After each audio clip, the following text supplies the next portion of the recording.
Coming up in this episode of Southern Newsweek, Dunedin's chocolate barons find the ideal location for their factory.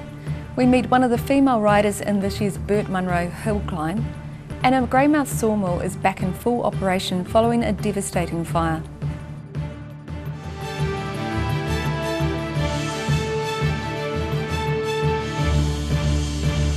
Hello, I'm Melissa Barton. The keys were handed over to the Ocho chocolate team at the site of their new factory last week, and the production is set to begin at the new site from August. Roselle LeBone has more. The boutique Ocho chocolate brand opened the doors to its new factory site today. Purchasing the building is the next phase in retaining chocolate making in Dunedin. Ocho's new site here at 14 Roberts Street is a 600 metre square space with sufficient room for production and a tourist venture for the first few years. Ocho founder and general manager Liz Rowe says the site has capacity for chocolate production, a factory tour and a cafe. Where we walk in will end up being the retail cafe space. Then off to the right there's a smaller sort of area group of rooms which will be probably a tasting room, maybe some offices and staff areas, and then this space out the back here which will be the production space. Dunedin City Councillor Jim O'Malley and a team of volunteers set out to buy the Cadbury factory, which is set to close this year. Talks failed, but O'Malley says the Cadbury closure isn't where the story ends. Originally I talked about replicating Cadbury's, but as I've come across down this journey, I've started to feel that the future of chocolate manufacturing is along the lines of the craft chocolate anyway. About 3,500 shareholders nationwide bought $2 million worth of shares in Ocho in November, but O'Malley says the company's still some way off owning the building freehold. The model has us running in a negative for the first 12 months based on really the commitment to the equipment and building the market back up. Once the factory opens, the aim is for its staff of 10 to produce a tonne of chocolate every week. Roselle LeBone, The South Today. The Masters Games held in Dunedin last week featured all manner of sports, including croquet. The South Today strolled down the lawn for a look. The recent dry weather has made the St Kilda croquet lawn almost as hard as rock, giving the balls more travel than usual. But that hasn't stopped the 23 doubles teams enjoying this year's Masters Games. At 86 years, John Gray is the oldest player on the lawn, and while he started only 12 years ago, age is no barrier as far as he is concerned. Let's face it, most of the croquet players are retired. It's a gentle sport. It's a sport that gives you good exercise and it's easy on the muscles, so it's an ideal one for superannuitants. Croquet carries a reputation for being viciously competitive, with players often nudging their opponents' balls to unfavourable positions.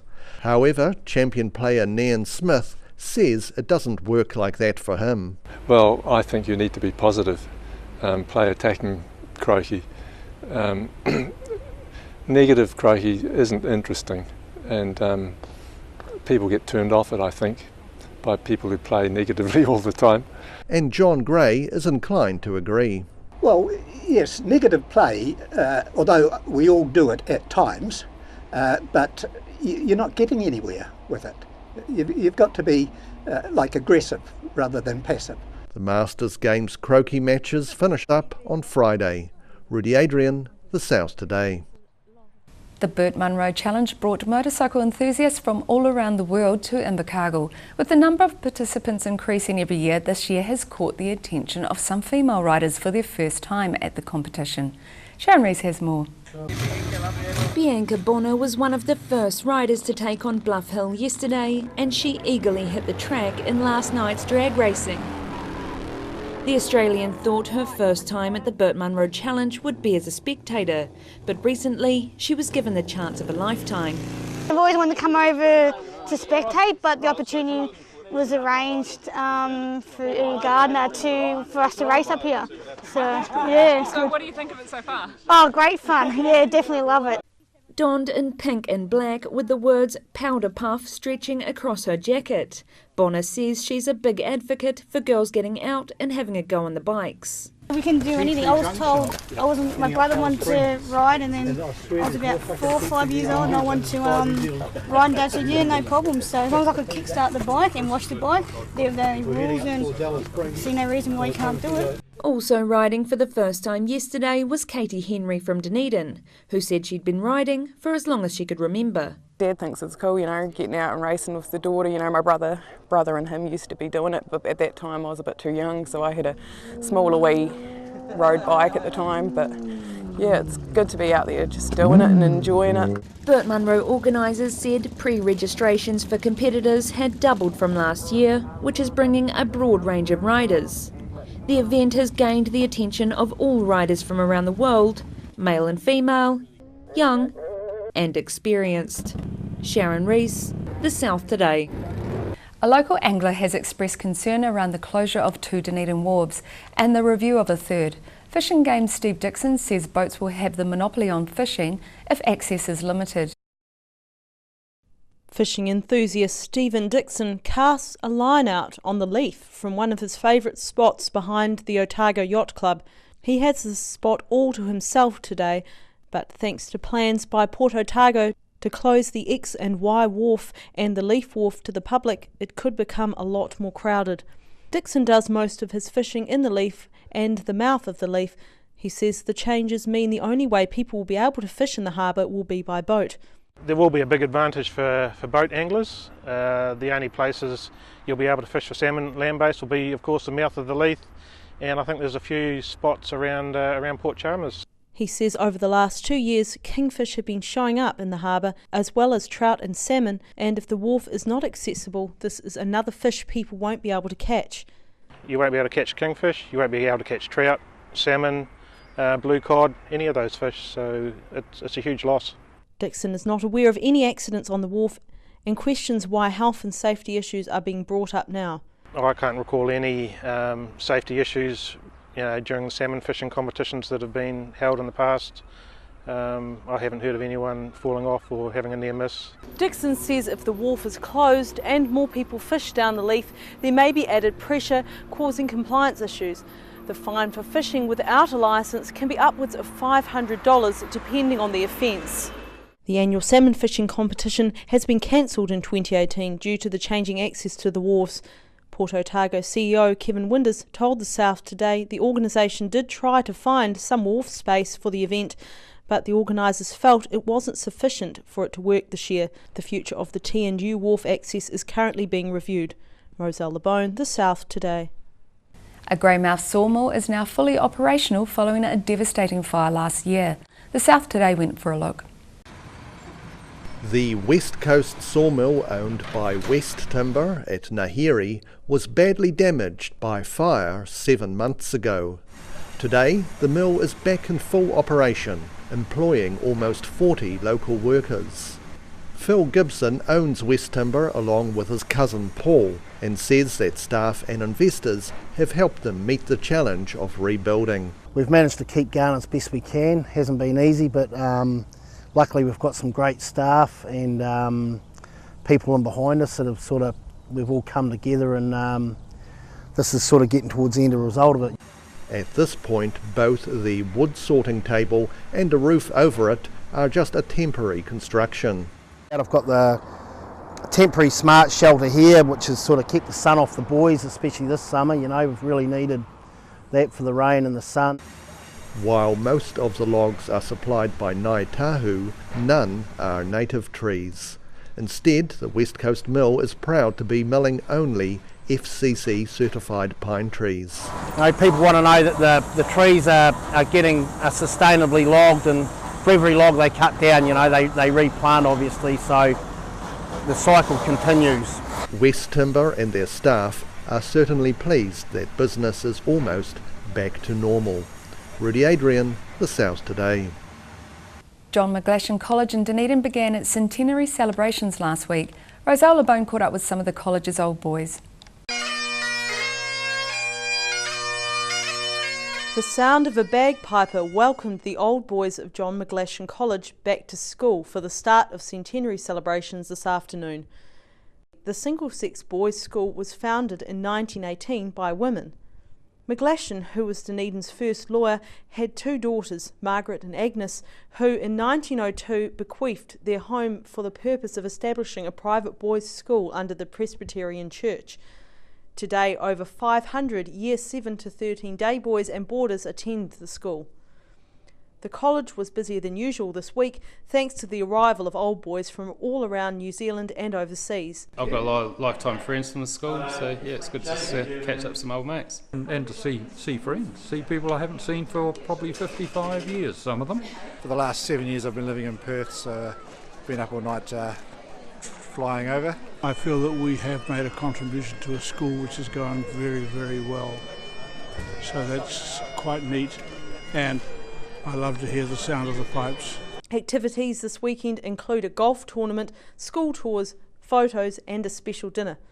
The centenary began with a Founders' Day chapel service where staff and students celebrated some of the extraordinary pupils who attended the school, including Sir Elon Edgar. A new cup was dedicated in honour of old boy Ted Friedlander, managing director of Hallensteins and Glassons, who died this January aged 95. Quoting the book of Matthew, "Well done, good and faithful servant," the Reverend Barry Kelk praised the old boys who he says have left their mark on the world through their humility. Rosella Bone, The South Today.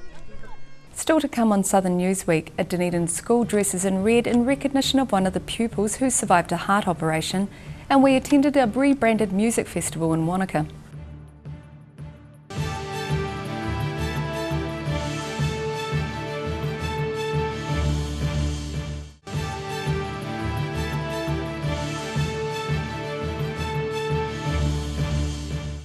Welcome back. Wednesday was Valentine's Day and pupils at a Dunedin school decked themselves out in red in support of one of their pupils who was born with a heart defect.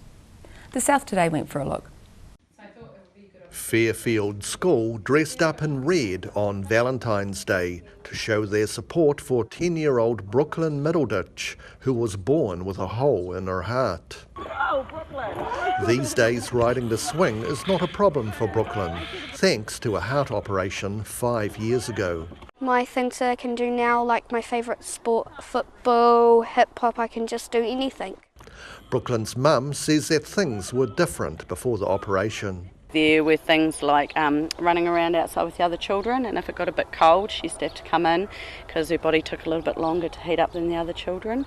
She had 3 monthly checkups.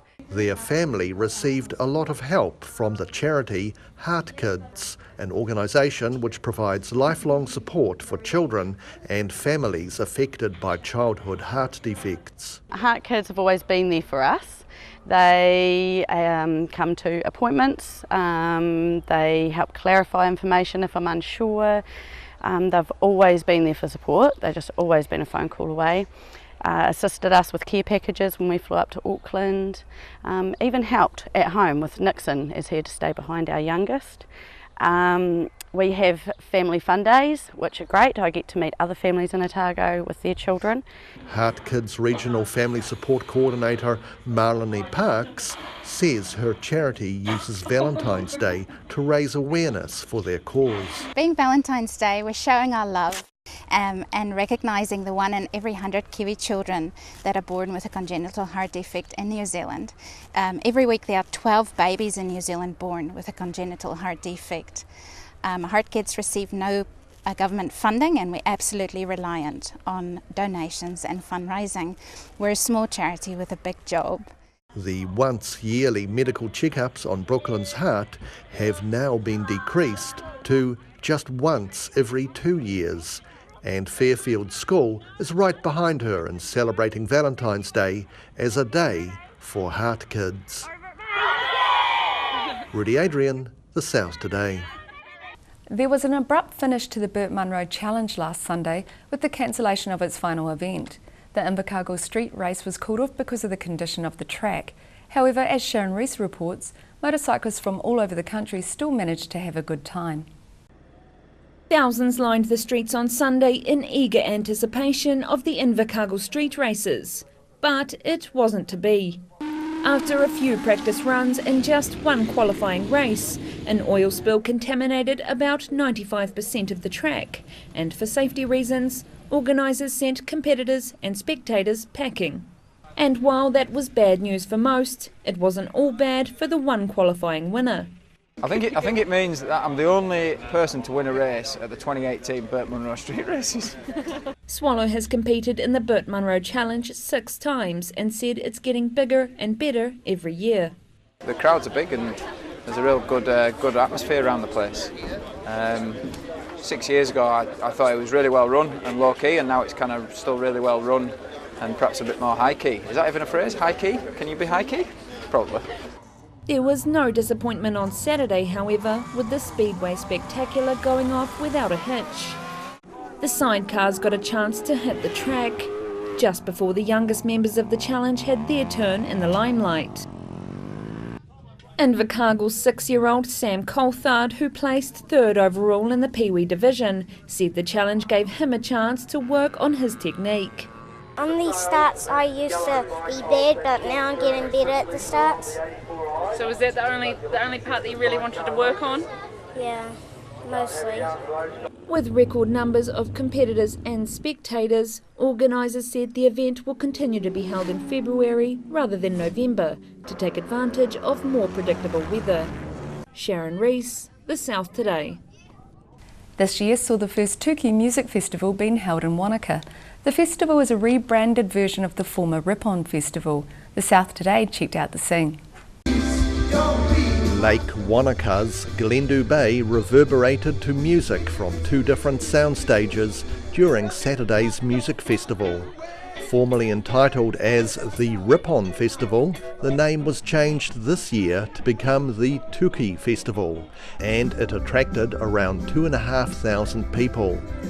A smaller stage in the forest featured artists such as Queenstown musician Max Gunn, while the main stage had bigger name acts such as the psychedelic music of Wellington-based band the Phoenix Foundation. The one-day event is designed for all profits to go back into future events, as well as the Wanaka community. Rudy Adrian, The South Today. The streets of Dunedin were overtaken last weekend by 250 stalls filled with crafts, gifts and food from around New Zealand. The Otagon and surrounding streets were teeming as crowds gathered to enjoy the sunny weather and free entertainment at the annual Thieves Alley Market Day. The unique, the weird and the wonderful were on display and up for sale as stallholders from Dunedin and out of town peddled their wares at the Thieves Alley Market Day. Like for retired people, you hang up your boots, you know, so... As well, there was a petting zoo with some unusual residents.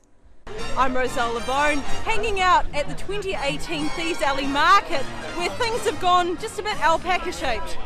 It was standing room only in the central city as thousands of pedestrians scrambled for a bargain.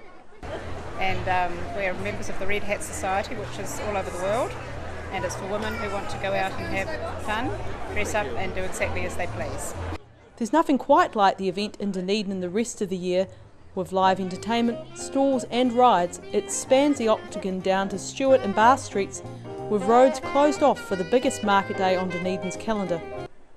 Some familiar faces were seen in the crowd, including Health Minister David Clark. And giving away balloons is one of the easiest jobs in politics. I love it.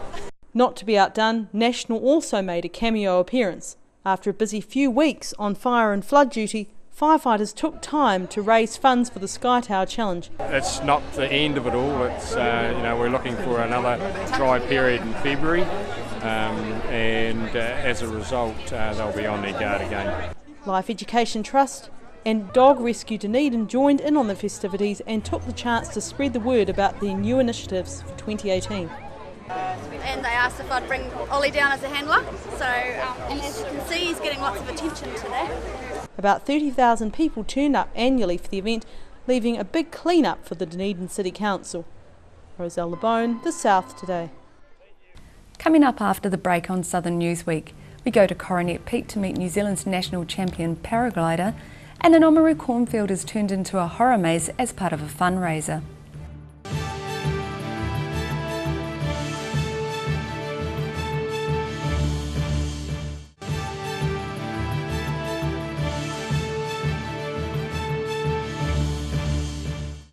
Thanks for staying with us. A Queenstown paraglider is heading for Australia soon to compete in the Paragliding World Cup. Louis Tapper has just claimed the New Zealand national title at the New Zealand Open. Mina Amso reports. At 1200 metres, Queenstowner Louis Tapper paraglides at an easy 35 kilometres per hour over the Wakatipu Basin. Tapper only learnt to paraglide 7 years ago here at Coronet Peak, but 2 weeks ago he was named national champion at the New Zealand Paragliding Open. Relative to international standards, I'm pretty average. Tapper's goal to begin with wasn't to get into competitions. My goal was always cross-country, and competitions was just a way to get faster and better to go cross-country. And it is not the adrenaline rush that made him take up flying. When I first started, the thing that really captivated me and got me into it was a 30-minute flight with a hawk, actually, and I knew after that flight, I just really remember it quite vividly, driving up the hill thinking this is my new sport. The day is beautiful, it's sunny, it's not really windy, and Tapper is about to launch from this spot here and will head towards the Wakatipu Basin. Tapper competes 3 to 4 times a year at competitions around the world and says being focused, having a lot of patience and flying a lot are key. There's always something to learn. It's a never-ending game, really. I'm only 6 years into it, and it's at least a 10 to 15 year game to get to really get good at the sport. He contracts in IT 6 months in a year, and the rest of the time he spends flying. Tapper will compete at the Paragliding World Cup in the Victorian town of Bright in Australia next week. Mina Amso, The South Today. The Southern Field Days open this Wednesday in the Southland town of Waimumu, 14 kilometres southwest of Gore. The 3-day event sees businesses promoting technology and services to Southland's rural community. Sharon Rees was there. Thousands flocked through the gates at the opening of the Waimumu Southern Field Days today. Organisers say they expect tens of thousands of visitors, and the event has attracted the maximum number of exhibitors for the space available. We declared ourselves sold out at 756 exhibitors. So that's a bit of a milestone for us to reach the sold out point. Up until now we've been growing every year, but the land that we've got available is at its limit now. With exhibitors displaying everything from the latest technology available to farmers, gadgets to promote fitness and health, jewellery and hands-on experience for the kids. The event has something for everyone, but Evans said they make sure the event stays true to its roots. This event was started back in 1982 with 60 exhibitors. The idea was to take the machinery or equipment that exhibitors have got and show it to the public. And we try to stay true to that, so that's why we're Wednesday, Thursday, Friday. The exhibitors love the fact that people that are here to do business. One of the biggest draw cards to the field day is the tractor behind me. With the tyres towering over me, this 500 horsepower tractor is the biggest conventional wheel tractor in the world. Fendt released it about 12 months ago. This is the first one in New Zealand. Up till now, the largest conventional wheel tractor has been about 420 horsepower, whereas this year's at 500 horsepower.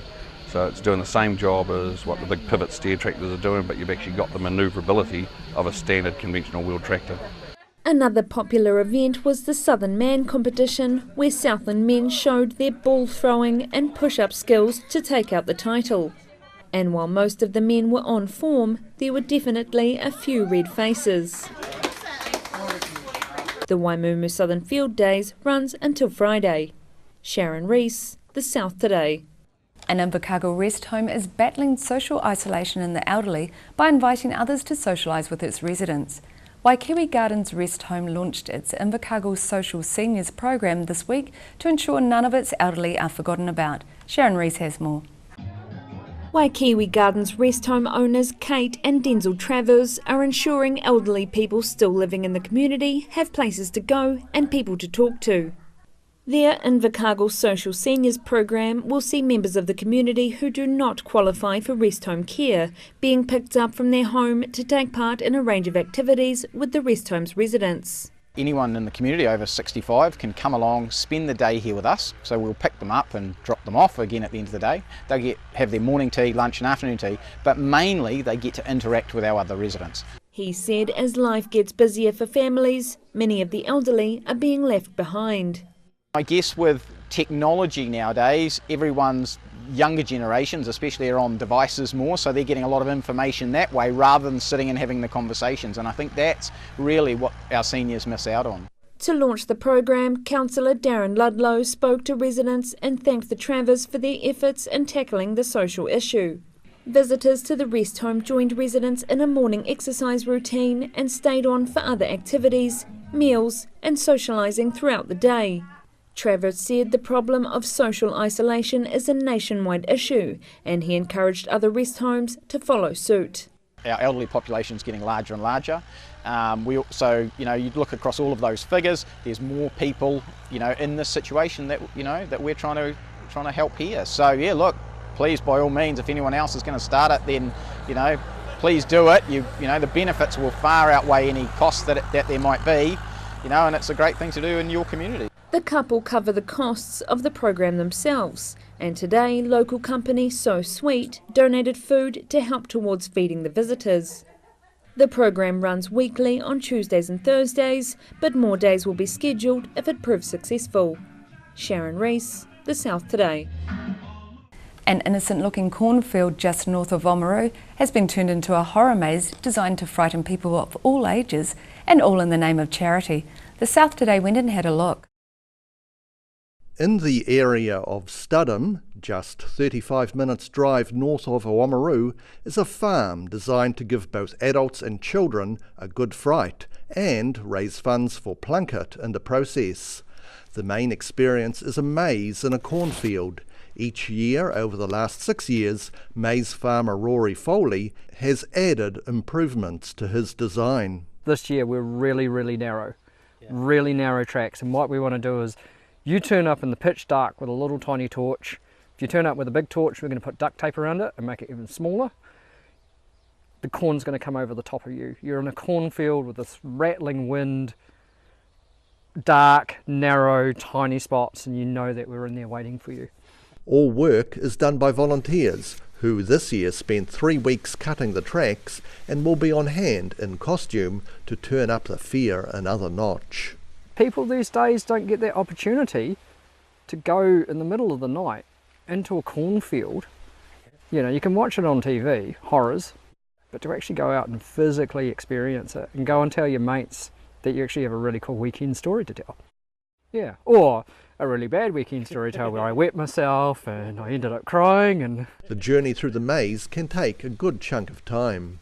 We're looking at roughly 20 to 30 minutes to go through during the night. And then during the day, probably up to 40 minutes, 50 minutes if you go 2 different ways. In addition to the maze, there are other disturbing experiences, such as the Vortex Room. Fear New Zealand's corn maze hosted over 1,000 visitors last year, raising $15,000 for South Canterbury Plunkett. Running most Fridays and Saturdays until mid-March, they hope to have twice as many visitors this year. Rudy Adrian, The South Today. That's all from us this week. You can go online and check us out on Facebook, or you can keep up with Southern News via our website, YouTube and channel39.co.nz. I'm Melissa Barton, and thanks for watching.